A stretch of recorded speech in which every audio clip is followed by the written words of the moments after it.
주신 살아계신 하나님 말씀 우리 함께 보도록 하겠습니다. 구약 성경 사무엘상 17장 41절부터 50절까지 말씀입니다. 사무엘상 17장 41절에서 50절까지 말씀입니다.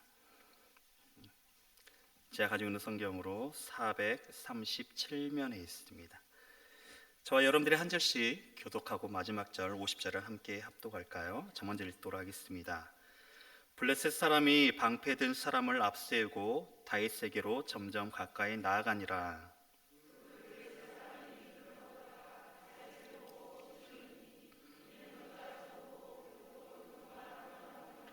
블레셋 사람이 다윗에게 이르되 네가 나를 개로 여기고 막대기를 가지고 내게 나왔느냐 하고 그의 신들의 이름으로 다윗을 저주하고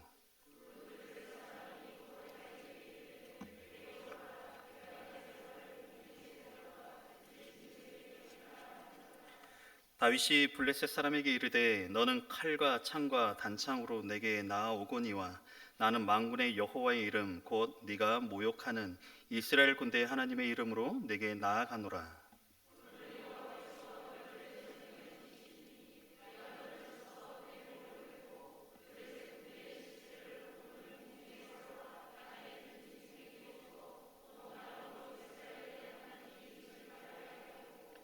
또 여호와의 구원하심이 칼과 창에 있지 아니함을 이 무리에게 알게 하리라. 전쟁은 여호와께 속한 것인즉 그가 너희를 우리 손에 넘기시리라.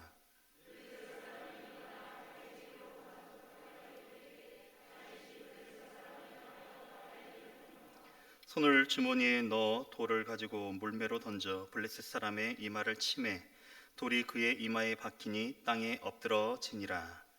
다윗이 이같이 물매와 돌로 블레셋 사람을 이기고 그를 쳐 죽였으나 자기 손에는 칼이 없었더라. 아멘. 할렐루야. 오늘 우리가 읽은 본문의 말씀은 너무나 잘 아는 이야기입니다. 다윗과 골리앗의 이야기 실화이죠. 모태신앙이나 교회를 오래 다니셨던 분들이라면 너무나 잘 알고 있는 내용입니다. 다윗이 어떻게 왕이 되었고, 그리고 다윗이 어떻게 왕이 된 과정을 모른다 할지라도 어떻게 물맷돌을 던져서 골리앗의 어디를 맞았다는 것, 골리앗이 얼마나 큰 거인인지를 우리는 잘 알고 있을 것입니다. 여러분 혹시 남자분들 군대 얘기하시면 우리 여성분들 싫어하시죠? 그러시죠? 네.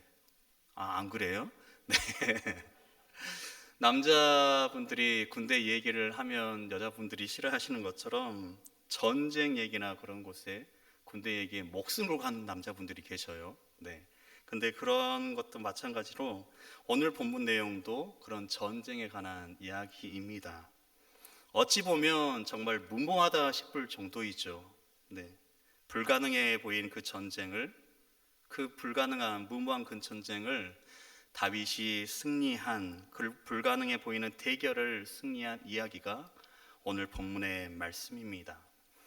오늘 본문의 말씀은 싸움의 기술을 우리가 배운다기보다 하나님이 다윗을 통하여서 어떻게 변화시키고 그리고 승리를 이끌어 가시는지에 대한 하나의 실화를 오늘 본문을 통해서 우리는 보게 되는 것이죠. 배경은 이렇습니다. 사울이 이스라엘의 왕으로 있었을 때였습니다. 여러분, 사울이 왕으로 세워진 이유를 잘 아시죠? 사울은 이스라엘 백성들의 요구에 의해서 왕으로 세워지게 됩니다. 백성들은요, 자기들이 원하는 왕이 세워지게 되면 왕에게 있는 강력한 힘으로 인하여서 외부의 공격으로부터 자신들이 안전하게 보호되고 지켜질 것이다라는 그런 다짐들이, 그런 마음들이 있었죠.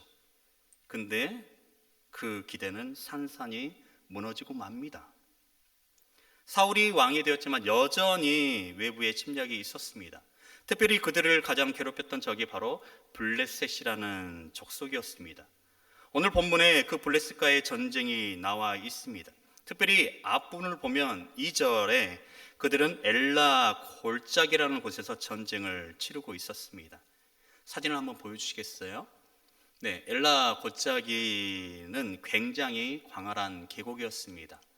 이쪽이 왼쪽 여러분 보시는 것 같이 오른쪽 부분이 이스라엘 진영이었고 반대편이 블레셋 진영, 그 사이에 있는 것이 엘라 골짜기라는 곳입니다. 엄청나게 큰 지역이죠. 한 폭이 1.6km 정도 되는 계곡이었다고 그래요. 그리고 양쪽에 경사지에 시내가 흐르고 있고, 그래서 그곳에서 돌멩이를 채집하는데 용이하였다는 많은 신학자들의 얘기입니다. 그리고 한 양쪽 편의 경사지 넓이가 800m 정도 되었다고 합니다. 그곳에서 양쪽의 블레셋과 이스라엘의 그 군대들이 대치를 하고 있었던 거예요. 이때 조금 이스라엘에게 불리한 상황들이 벌어지게 되죠. 바로 골리앗이라는 사람이 등장하게 된 것입니다. 4절 말씀 보게 되면 골리앗에 대해서 이렇게 묘사합니다. 싸움을 도두는 자다. 그 원어를 풀어보면 두 군대 사이에 서 있는 사람이란 의미를 가지고 있는 단어입니다. 이것은 곧 군대의 가장 뛰어난 용사를 일컫는 표현이었습니다.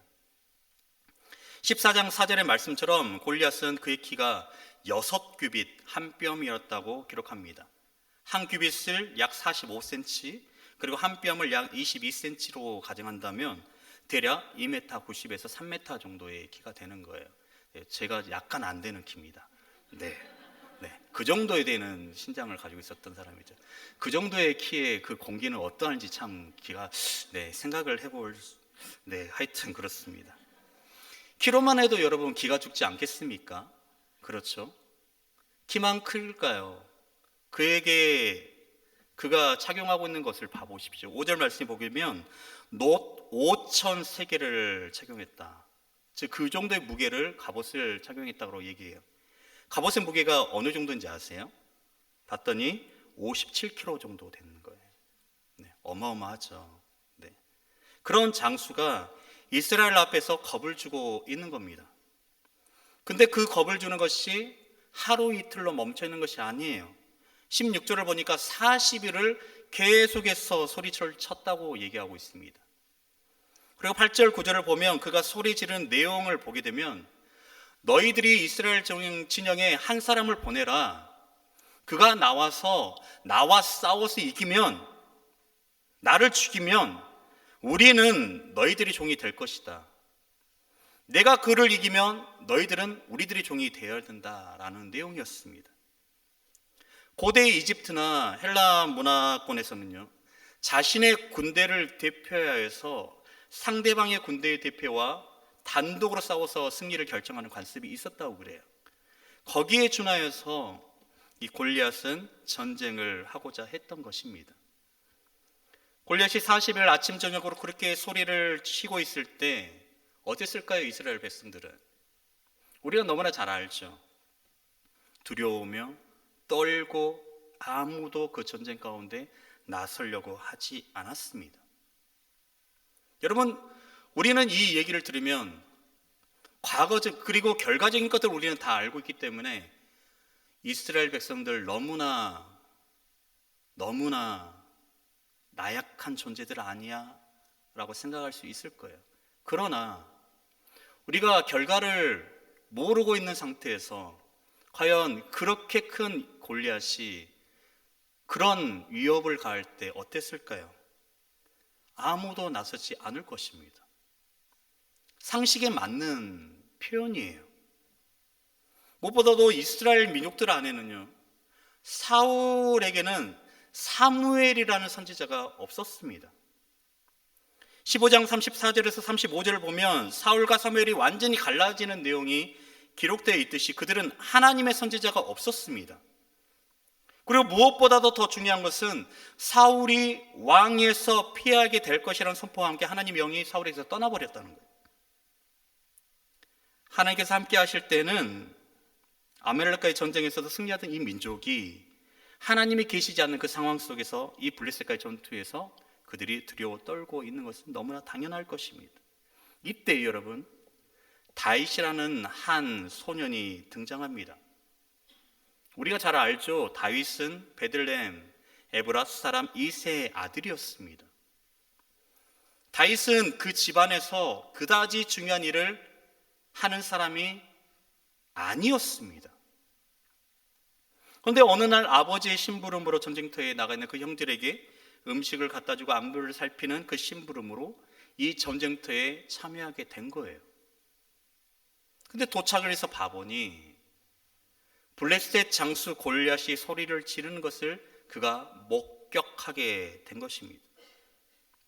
근데 그 상황 속에서 다윗이 의외의 반응을 보이게 됩니다. 우리가 흔히들 쓰는 말로 이 속에서 끓어오르는 무엇인가가 있게 된 거예요. 그것을 저는 오늘 설교의 제목으로 거룩한 분노다라고 표현을 하였습니다. 어린 다윗이란 소년이, 양밖에 칠 줄 몰랐던 소년이, 집안에서도 막내인 이 아이가, 수금만 탈 줄 알았던 이 아이가, 그 영성스러웠던 그 아이가 거인 골리앗 앞에서 그러한 분노를 느꼈다는 것은 너무나 대단한 반응인 거예요. 그래서 26절을 보면 다윗이 아주 강경하게 말하는 것을 보게 됩니다. 표준 세번역으로 26절을 보게 되면 이렇게 되어 있습니다. 다윗이 곁에 서 있는 사람들에게 물었다. 저 블레셋 사람을 죽이고 이스라엘이 받는 치욕을 씻어내는 사람에게는 어떻게 해준다고요? 저 할 일을 받지 않은 블레셋 녀석이 무엇이기에 살아계시는 하나님을 섬기는 군인들을 이렇게 모욕하는 것입니까? 모든 사람들이 두려워서 잠잠히 있는데 다윗은 의외의 반응을 하고 있다는 것입니다. 여러분, 우리는 우리 주변에서 그런 사람들 참 많이 봅니다. 불의 앞에서 차분해지는 사람들, 불의를 너무 쉽게 용납하는 사람들, 그런 사람들을 우리는 너무나 많이 봐요. 그런데 다윗이라는 이 어린 소년은 놀랍게도 하나님을 모욕하는 거인 골리앗 앞에서 도리어 두려움 없이 소리를 지르고 있는 것입니다. 즉 거룩한 분노를 그는 하고 있는 거예요. 모두 두려워서 떠는 대상, 모두 이길 것 같지 않는 대상, 그리고 차마 쳐다보면 싸우자고 할까봐 고개를 들지 못하는 그 상황 속에서 눈을 부릅뜨고 유일하게 소리를 지르고 있는 한 사람, 그 사람이 바로 다윗이었다는 것이에요. 근데 다윗이 이렇게 분노하고 있다는 것을 사울이 전에 듣게 되죠. 그리고 31절 후에 보면 사울이 다윗을 부릅니다. 그럴 때 다윗이 먼저 사울에게 얘기를 합니다. 32절에서 33절 말씀을 표준 세번역으로 보게 되면 이렇게 표현합니다. 다윗이 사울에게 말하였다. 누구든지 저 자 때문에 사기를 잃어서는 안 됩니다. 임금님의 종인 제가 나가서 저 블레셋 사람과 싸우겠습니다. 그러나 사울은 다윗을 말렸다. 그만두어라. 네가 어떻게 저자와 싸운단 말이냐. 저자는 평생 군대에서 뼈가 굵은 자이지만 너는 아직 어린 소년이 아니냐. 아주 사울은 상식적인 얘기를 다윗에게 하고 있는 거예요. 너는 블레셋 사람과 싸울 수 없어. 왜냐하면 너는 소년이고 저 블레셋 골리앗은 어렸을 때부터 용사였기 때문이야. 근데 그때 다윗은 도리어 거꾸로 나는 다윗 골리앗과 싸울 수 있습니다라고 그는 얘기를 합니다. 그리고 여러분, 그 이유는 너무나 잘 아실 것입니다. 그는 사울이 줬던 갑옷이나 칼을 착용하지 않고 자신에게 가장 익숙했던, 그렇지만 전쟁에서는 전혀 어울리지 않을 것 같은 물매를 가지고 나서 정확히 골리앗을 죽이고 승리하게 되었습니다. 그래서 오늘 우리가 읽었던 50절 말씀처럼 블레셋 사람을 쳐 죽였으나 그의 손에는 칼이 없었다라고 기록하고 있는 것입니다.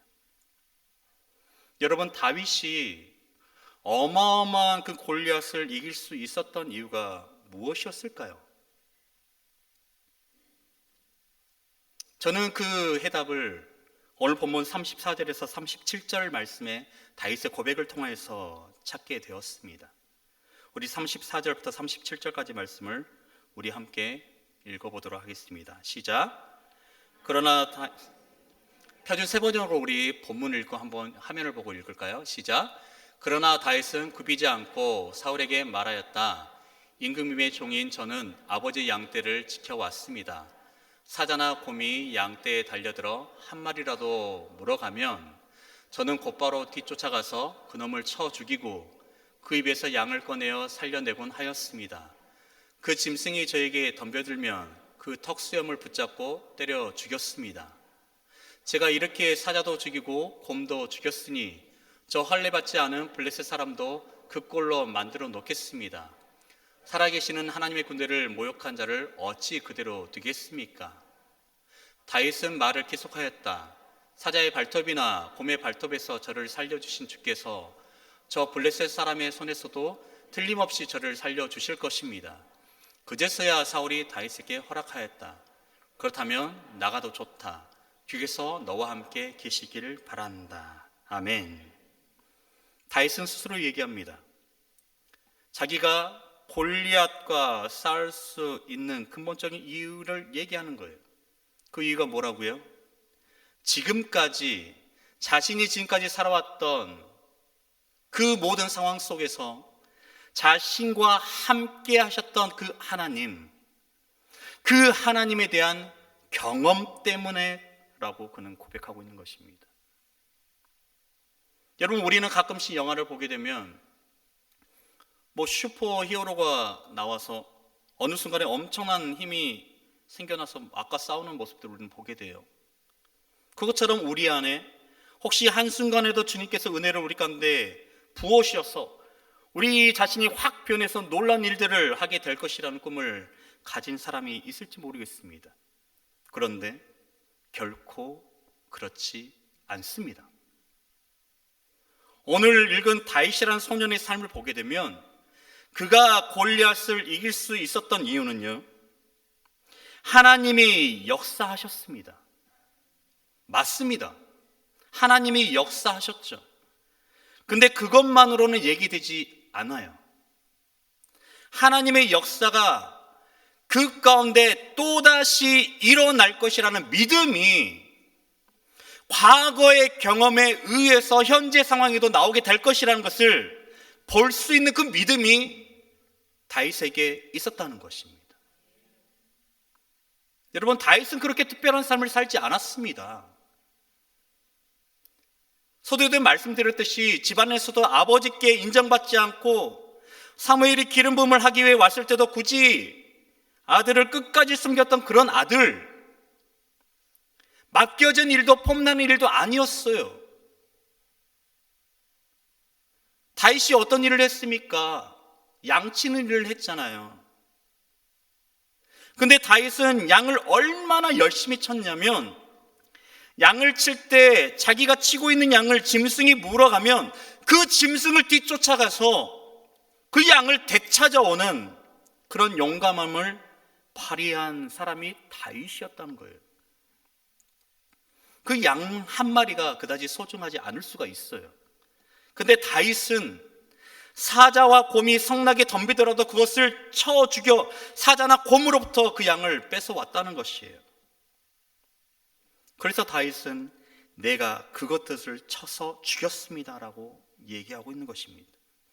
그리고 그 짐승들처럼 저 블레셋 골리앗도 하나님이 치실 것입니다. 내가 양떼들을 지키기 위해서 곰과 사자를 싸울 때 그 발톱으로부터 나를 지키셨던 그 하나님이 오늘 내가 저 골리앗과 싸울 때 반드시 나를 지킬 것입니다는 그 믿음이 다윗에게 있었다는 거예요.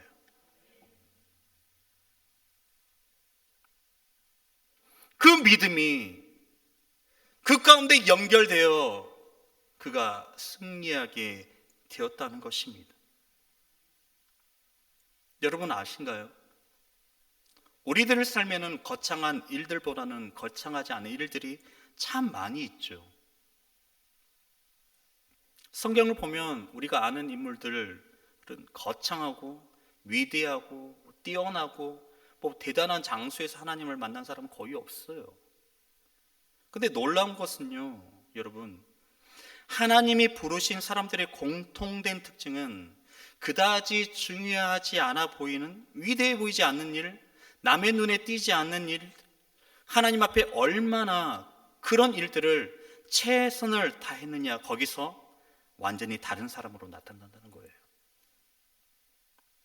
사람들이 볼 때요, 하찮게 여기는, 그러나 주님이 나에게 맡겨주신 일을 내가 어떻게 대하느냐, 그것은 나중에 내가 골리앗과 같은 희망이 없어 보이고 기죽고 못모해 보이는 일들과 맞닿을 때 내 인생에 하나님이 이루고자 하시는 그 승리를 이룰 때에 연결된다는 것이에요. 우리들의 삶을 돌아보면 하나님이 우리 안에 주시는 성품들, 성실함, 정직함, 거룩함, 신실함, 이런 하나님 안에서 덕목들이 여러분 어느 순간에 우리 안에 하찮게 여겨지진 않았을까요? 우리들 안에 혹시 주님, 왜 저는 저의 성품 훈련만 시키십니까? 다른 훈련들도 많은데, 더 거창한 것들 많은데 왜 하찮은 것들만, 저 위대한 일을 하고 싶습니다. 주님, 왜 저만 정직해야 합니까? 돈 많이 벌고 싶습니다. 주님, 왜 저만 남에게 줘야 합니까? 저 이 세상에서 성공하고 싶어요. 라고 그 생각하는 이 세상에 우리는 살아가고 있어요. 근데 주님을 처음 만났을 때 그 순수함, 주님과의 첫사랑, 하나님에 대한 믿음, 하나님에 대한 거룩함, 정직하게 살아야겠다는 의지들이 세상의 것들로 인해서 빼앗기기 시작할 때, 여러분 우리 곰곰이 생각해 보시죠. 누가 그것들을 위해서, 되찾기 위해서 피 흘리기까지 싸우고 있나요? 우리는 그렇게 싸우고 있나요?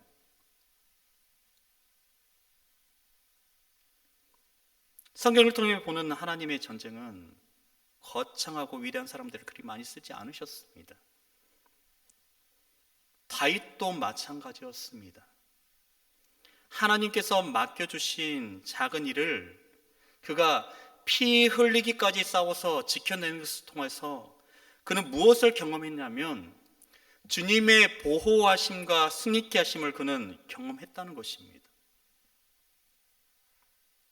그것을 가지고 곰과 사자와 같은 저 골리앗과 싸우겠다는 거예요. 여러분, 우리들 삶에 참 우리를 공격하는 것들이 참 많아요. 그렇죠? 돈이 될 수 있고요, 명예가 될 수도 있습니다. 성공이 될 수도 있고 출세가 될 수 있습니다. 이런 것들에 혹 주님을 향한 거룩함, 기도, 예배, 찬양, 정직함, 그 모든 것들이 빼앗겼다면 여러분들은 어떻게 하시겠습니까? 제가 한 가지 예를 들었죠. 몇 주 전부터 제 안에 참 아주 사소한 겁니다. 정말 사소한 거예요. 새벽 예배를 차량을 운행하면서 여기 성황초등학교 앞에를 신호를 건너게 되면 차량이, 죄송한 말씀이지만 땡땡땡을 해요. 네, 아실 분은 아실 것입니다. 근데 그게 제 마음속에 너무나 찔렸어요. 왜 찔렸냐면 하나님의 말씀을 증거하는 목회자로서 이것 하나 지키지 못하는데 정직하게 성도들한테 살라 말할 수 있을까라는 생각이 들었습니다. 그래서 저는 거의 타셨던 분들에게 양해를 구했습니다. 저는 앞으로 이렇게 해서 교회로 가도록 하겠습니다. 그랬더니 제 마음이 편하더라고요. 1분, 2분 조금 늦더라도 그것을 지켜나가니 제 마음속에 주님께서 주셨던 그 정직함이 지켜지니 마음이 참 편하더라고요. 여러분, 아주 작은 것을 여러분들께 말씀드렸지만 우리 안에 하나님께 주셨던 그 거룩한 것들, 그 모든 것들을 조금씩 우리가 빼앗길 때 우리는 어떻게 행동하고 있습니까? 여전히 세상과 융합하며 그곳에 모른 채 덮어주고 너만 손해보는데 다른 사람을 보지 않으니 그렇게 행동하고 있나요?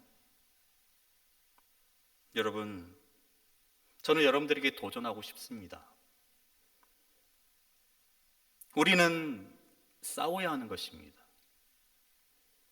내 삶 속에서 정직을 빼앗고 내 가운데 하나님 앞에 바르게 서지 못하게 하는 것들을 우리는 싸워야 하는 것입니다. 그것을 아주 작은 것이라 할지라도 우리는 싸워 나가야 하는 것입니다. 사자와 곰과 같은 세력에, 심지어 골리앗과 같은 세력이 우리 앞에 떡하니 있다 할지라도 그것이 하나님의 거룩함과 정직함 가운데 방해가 되는 것이라면 우리는 당연히 싸워 나가야 하는 것입니다. 하나님의 질서가 무너지고 하나님이 기뻐하지 않는 일들이 우리 앞에 일어날 때 우리는 반드시 싸워서 그것을 바로 잡아야 하는 것입니다. 그것이 일어나면 쳐 죽이고 그 발톱으로부터 보호하신 하나님을 경험하고 그분을 믿고 나아가야 하는 것입니다. 그러할 때 여러분들의 미래에 우리의 힘으로 불가능해 보이는 악을 우리는 쓰러뜨릴 수 있는 것입니다. 사랑하는 성도 여러분, 주님이 우리를 이 땅 가운데 빛과 소금으로 부르셨죠. 썩어가는 그 세상을 방지하기 위해서, 어두워져가는 저 세상을 빛으로 비추기 위해서 우리를 부르셨습니다. 우리는 그 사명들을 잘 감당해야 합니다. 근데 그것이 우리 안에 혹 하나님과의 그 거룩성을 회하는 것들을 무마해버리고 덮어버리고 그러면서 그 사명들을 감당해야 될까요? 아주 조그만 것이라도 그렇게 해야 될까요? 아니에요. 저는 아니라고 봅니다. 여러분, 믿는 크리스찬이 더 정직해야 하는 것입니다.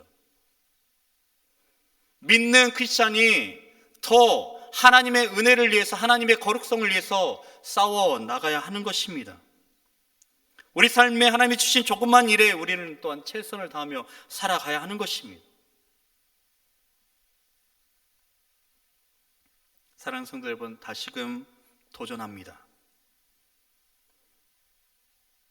하나님이 주신 조그만 일에 최선을 다하십시오. 그리고 경건에 힘쓰십시오.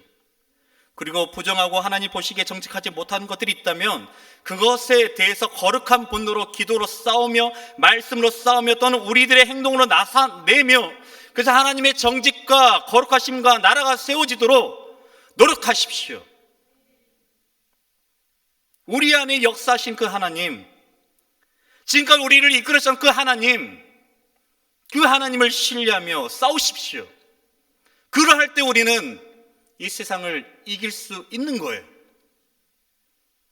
과거에 나를 지키셨던 그 하나님, 지금도 나를 지키실 그 하나님이 앞으로의 골리앗과 같은 그 힘이 나를 덮을지라도 여전히 나를 지키신 그 하나님이 일하실 것이다라는 그 믿음으로 연결지게 될 것이란 것입니다.